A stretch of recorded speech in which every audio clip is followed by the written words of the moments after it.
दुर्गाकुंड और चौकाघाट सामुदायिक स्वास्थ्य केंद्र पर डायलिसिस की सुविधा मिलेगी। दोनों स्वास्थ्य केंद्रों में 6 बेड का वार्ड बनकर तैयार हो गया है। दोनों जगहों पर जरूरी मशीन सहित अन्य उपकरण लगवा दिए गए हैं। अगले सप्ताह से इन मशीनों का ट्रायल भी शुरू हो गया है। सीएमओ डॉक्टर संदीप चौधरी के अनुसार दोनों सीएचसी पर अगले सप्ताह से डायलिसिस का ट्रायल भी शुरू करवा दिया जाएगा। प्रधानमंत्री के टीबी मुक्त भारत अभियान के तहत स्वास्थ्य विभाग और इम्पैक्ट इंडिया प्रोजेक्ट के सहयोग से वर्ल्ड हेल्थ पार्टनर संस्था द्वारा टीबी चैंपियन के माध्यम से समुदाय में जागरूकता फैलाई जा रही है। टीबी की बीमारी को हराकर पूरी तरह से स्वस्थ हुए टीबी चैंपियन को स्वास्थ्य विभाग की ओर से विशेष रूप से प्रशिक्षित किया जा रहा है। श्री काशी विश्वनाथ धाम के लोकार्पण के चौथे वर्ष में प्रवेश के पहले दिन शनिवार को विशेष धार्मिक अनुष्ठान का आयोजन किया गया। शनिदेव और हनुमान जी की विशेष पूजा की गई। वहीं सनातन जगत के कल्याण की कामना की गई। अर्चकों ने शास्त्रीय विधि विधान के अनुसार मंत्रोच्चार और पूजन संपन्न किया। शनिदेव और हनुमान जी के विग्रह पर तेल, दीप, फूल और पूजन सामग्री अर्पित की गई। दिल्ली और आसपास के इलाकों में बढ़ते वायु प्रदूषण ने पूरे देश को चिंतित कर दिया है। उत्तर प्रदेश के कई शहर भी इससे अछूते नहीं है। प्रधानमंत्री नरेंद्र मोदी के संसदीय क्षेत्र वाराणसी में भी प्रदूषण का स्तर कभी ऑरेंज तो कभी रेड जोन में पहुंच रहा है। इस समस्या का समाधान निकालने के लिए वाराणसी में एक कृत्रिम जंगल बनाने की योजना शुरू हो गई है। इसके लिए शहर से 6 जगह चिन्हित किए गए हैं। काशी विद्यापीठ में 20 दिसंबर को 46वें दीक्षांत समारोह का दूसरा भाग मनाया जाएगा। इस दौरान मेधावियों को मेडल प्रदान किए जाएंगे। उन्हीं मेधावियों को मेडल दिया जाएगा जिन्हें पिछले दीक्षांत समारोह में नहीं दिया गया था। दरअसल पिछले दीक्षांत समारोह के दौरान कई मेधावियों का रिजल्ट नहीं जारी हो सका था, इसलिए उन्हें मेडल नहीं मिल सका। विश्वविद्यालय प्रशासन ने विभागवार यूजी और पीजी के टॉप 10 विद्यार्थियों के नाम जारी कर दिए हैं। वाराणसी में हुई विशाल बिजली पंचायत में पूर्वांचल विद्युत वितरण निगम के निजीकरण का निर्णय वापस लेने का प्रस्ताव पारित कर वाराणसी के सांसद प्रधानमंत्री नरेंद्र मोदी और प्रदेश के मुख्यमंत्री योगी आदित्यनाथ को भेजा गया। बिजली पंचायत में हजारों की संख्या में बिजली कर्मी और आम उपभोक्ता सम्मिलित हुए। विद्युत कर्मचारी संयुक्त संघर्ष समिति ने ऐलान किया कि आगामी 17 दिसंबर को आगरा में कर्मचारियों, किसानों और घरेलू उपभोक्ताओं की बिजली पंचायत आयोजित की जाएगी। कि जिस प्रकार से एक तरफा ढंग से पावर कॉर्पोरेशन के चेयरमैन ने बिजली के निजीकरण की घोषणा कर दी है, पूर्वांचल के 21 जिले, दक्षिणांचल के 21 जिले, यानी उत्तर प्रदेश में 75 जिलों में से 42 जिलों का निजीकरण हो रहा। यह एक बड़ी बात है। तो निजीकरण होने पर सबसे बड़ा स्टेक होल्डर हम लोग मानते हैं कि बिजली का कंज्यूमर है, बिजली का उपभोक्ता है। तो क्या लड़ाई है? और उसके बाद जो दूसरा सबसे बड़ा स्टेक होल्डर है वो बिजली का कर्मचारी है। तो इसीलिए तय किया गया कि वाराणसी में, आगरा में और लखनऊ में बिजली पंचायत प्रारंभिक तौर पर पहले चरण में आयोजित की है। आज काशी में बिजली पंचायत हो रही है, आगरा में 17 तारीख को बिजली पंचायत होगी और 22 तारीख को लखनऊ में पूरे प्रदेश की बिजली पंचायत होगी। निजीकरण से क्या नुकसान होगा कर्मचारियों का, क्या नुकसान होगा उपभोक्ताओं का, आज इसी की चर्चा होगी। यह कोई आंदोलन नहीं है, रणनीति बनेगी, यह कोई आंदोलन की, यह कोई आंदोलन नहीं है, यह कोई आगे सब मैं सब बता रहा हूँ। यह कोई प्रदर्शन नहीं है, लेकिन यह हमारा मौलिक अधिकार है कि अगर निजीकरण हमारे ऊपर थोपा जा रहा है तो हमें जानने का, समझने का अधिकार है कि उससे हमारे करियर पर क्या असर पड़ने वाला है। सरकार से पहली बात। दूसरी बात मैं ये कहना चाहता हूँ, निजीकरण ना कर्मचारी के हित में है ना उपभोक्ता के हित में है। कर्मचारियों की बड़े पैमाने पर छटनी होगी। करीब 78,000 कर्मचारी नौकरी से निकाले जाएंगे। 50,000 संविदा के कर्मचारी वह कॉन्ट्रैक्ट खत्म होते ही सड़क पर आ जाएंगे।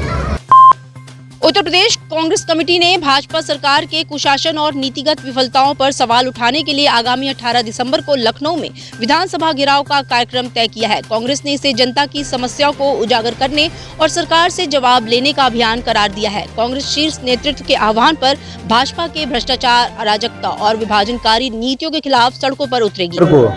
पूरे उत्तर प्रदेश में व्याप्त अराजकता, विभागों में व्याप्त भ्रष्टाचार, महिलाओं का उत्पीड़न, किसानों का उत्पीड़न, नौजवानों को के साथ हो रहे छल के खिलाफ हमारे उत्तर प्रदेश कांग्रेस कमेटी के सम्मानित अध्यक्ष आदरणीय अजय राय जी की अगुवाई में विधानसभा घेराव का कार्यक्रम आयोजित है। आज उसी क्रम में हमारे राजीव भवन में हमारे वरिष्ठ लोगों ने, आदरणीय प्रजानाथ शर्मा जी ने, सीताराम केसरी जी, राजेश्वर पटेल जी, डॉक्टर राजेश गुप्ता जी, वकील अंसारी जी, देवेंद्र सिंह जी द्वारा एक पत्रकार वार्ता आयोजित करके हमारी तैयारियों के बाबत आप सबसे वार्ता की गई है और बताया गया है कि कैसे बनारस के कांग्रेस के लोग उत्साहित ढंग से हम लोग वहां भागीदारी दर्ज करेंगे और इस आगामी 18 दिसंबर की विधानसभा घेराव को ऐतिहासिक स्वरूप प्रदान करेंगे।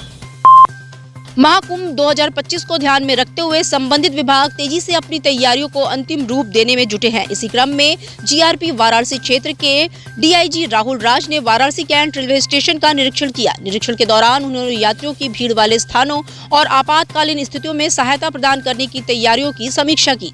अधिकारियों के साथ बैठक कर उन्होंने अप्रिय परिस्थितियों से निपटने के लिए पुख्ता व्यवस्थाएं मौजूद रखने के निर्देश दिए।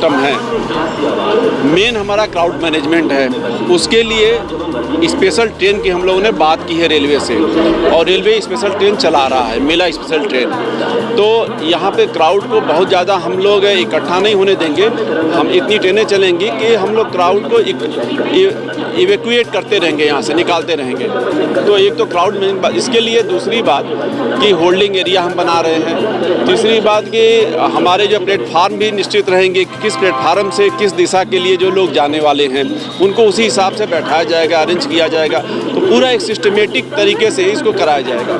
दूसरी बात है कि जो समस्याएं आती हैं, कहीं पर आग लग जाती है, जैसे अभी पिछले कुछ दिन पहले यहाँ पर आग लगी भी, तो उसके लिए हम लोग यहाँ पर फायर विभाग से भी बात करके और सारी रेलवे की तरफ से भी और फायर डिपार्टमेंट के जो कमिश्नरेट की तरफ से भी वहाँ से भी कराएंगे और यहाँ पूरी व्यवस्था रखी जाएगी। काशी हिंदू विश्वविद्यालय के 104वें दीक्षांत समारोह के मुख्य अतिथि तथा क्लाउड सुरक्षा में विश्व की अग्रणी कंपनी जिस्केलर के सीईओ तथा अध्यक्ष जय चौधरी ने अपने दीक्षांत संबोधन में विद्यार्थियों के साथ सफलता के मंत्र साझा किए। उन्होंने कहा कि विद्यार्थी धन के पीछे न भागे बल्कि परिवर्तन लाने के लक्ष्य के साथ आगे बढ़े। विश्वविद्यालय के ख्यातिलब्ध छात्र चौधरी ने विद्यार्थियों का आह्वान किया कि वे जीवन के प्रति सकारात्मक दृष्टिकोण लेकर कार्य करें।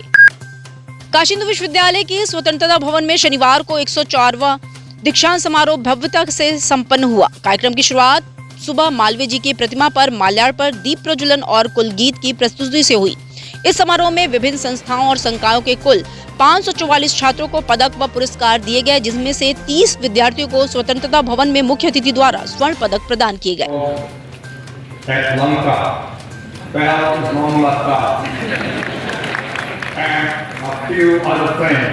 I enjoyed the boating club that university had.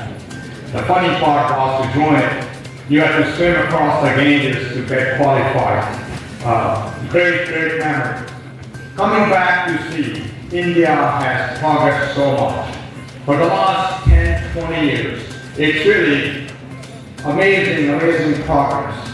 The current administration, for example, Mr. Modi, the digitalization stuff, the Aadhaar program, the payment system, there used to be a time we used to think that can we really borrow the Western technology and adapt in India?